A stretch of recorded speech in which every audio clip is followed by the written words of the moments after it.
روایت کې راځي مشکات شریف حدیث مبارک ته حضرت عبدالله ابن عمر رضی الله تعالی عنہ مبارک فرمایي. حضرت عبدالله ابن عمر رضی الله مبارک د حدیث راوی دی مبارک فرمایي چې حضور نبی کریم علیه السلام مبارک راته وفرمایل چې د قرآن عظیم الشان کې دومره برکت دی.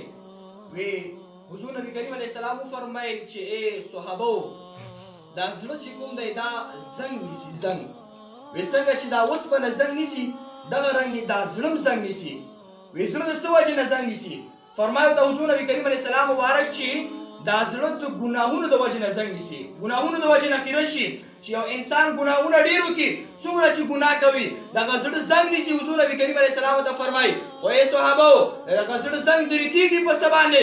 حضور نبی کریم علیه السلام ته فرمایي چې زما صحابو که څوک غواړي چې زموږ زړونه یې صفا شي د زنګ نه، زموږ د زړونو نه دې زنګ لاړ شي، نو ای یاد وساتئ هغه خلک دې د قرآن عظیم الشان تلاوت ډېر کوي.